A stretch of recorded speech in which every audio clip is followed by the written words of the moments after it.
Well, g'day there people, how are we today?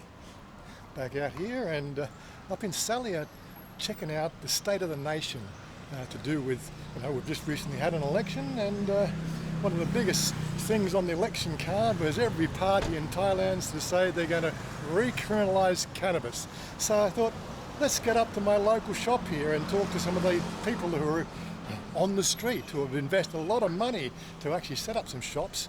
Yeah, and where are we? Well, we're not actually in the groove today, we're actually on the next one here, which is, as you can see, the something or other market. I've never actually worked out the name. One of these days I'll translate it. But yeah, so this is where we have 5 cannabis shops doing business here in this little one-horse town, which I think is absolutely charming. Anyway, let's go and see if we're going to have a chat with these guys and see what they want to know about the situation. Yeah, so what do we have here? We have this shop over here.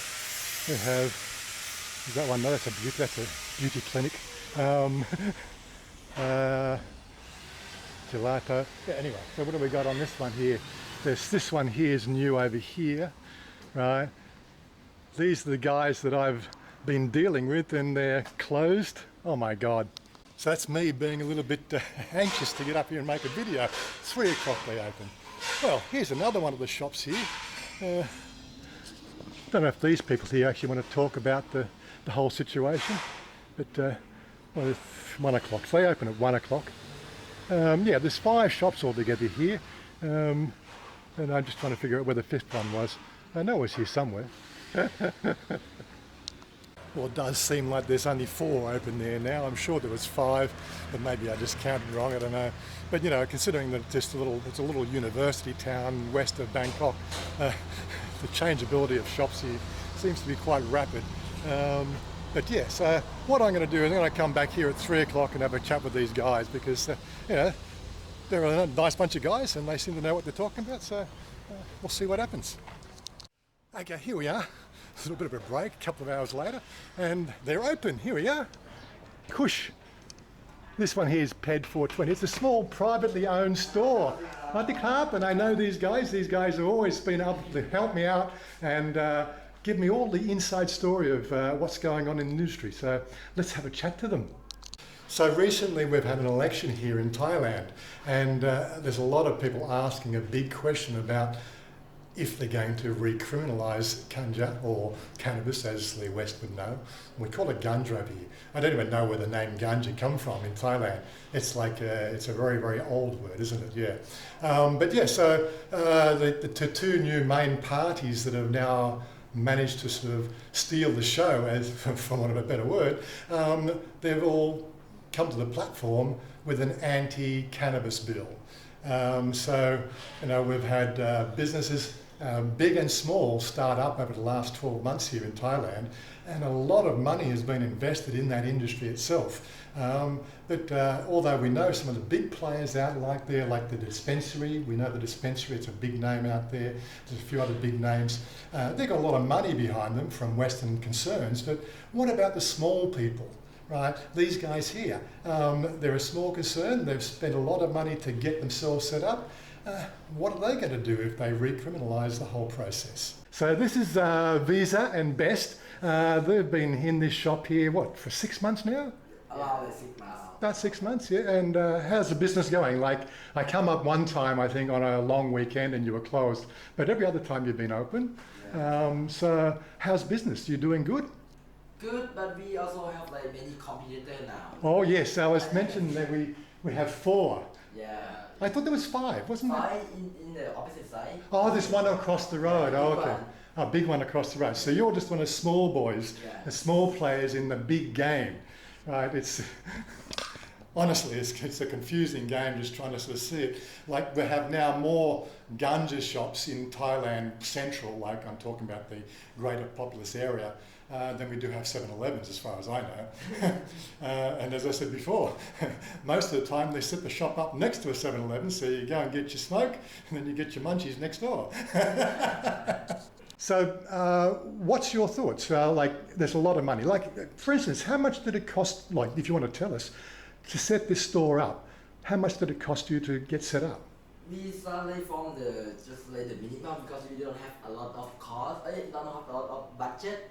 So we start like around like 30K for each people, and we develop by selling and develop all the time. So you started with 30K, Yeah.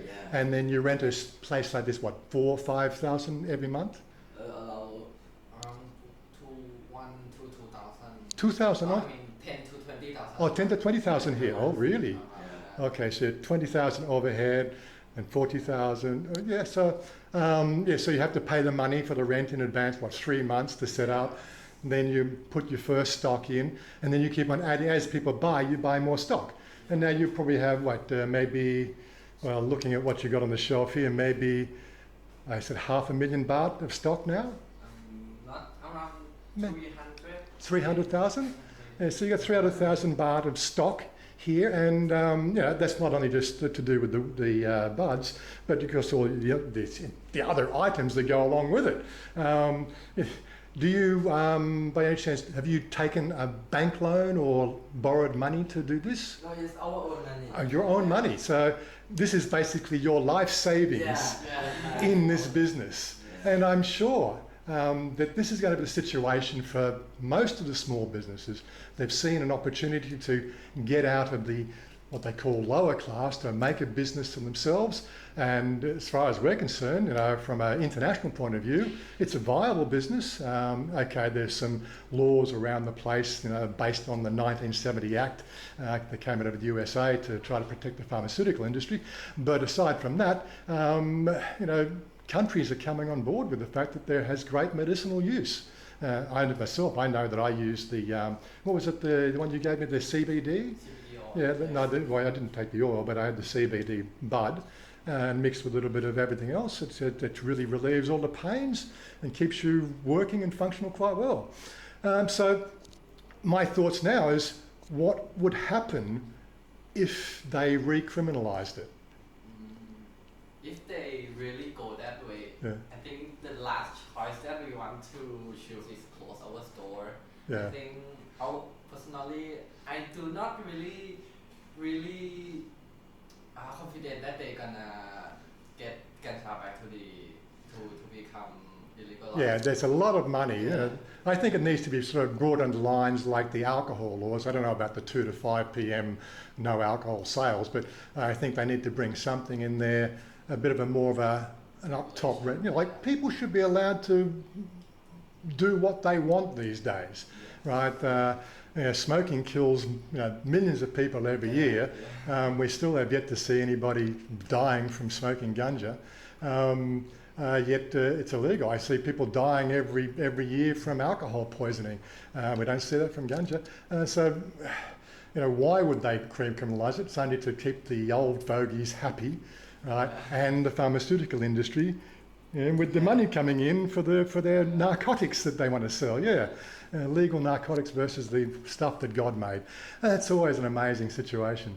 Anyway, we need to get down to business. I need to get a bit of an update and supply. I want some Thai stick, and have a look at your top shelf, and we'll see what we can turn out there. Anyway, so if it does get recriminalised, it goes underground again, I guess. I got to get your number. I think it will be harder to control if they go. Oh, that's the thing. It's a level of control, because it will. It's not like it's a new thing in Thailand. Like I said, I've got relatives up in Sukhothai, and it's never been illegal. Well, it's been illegal up there, but it's been readily available for years that I've been coming over here. Nobody ever gets into trouble. But you can't police it. It's all underground.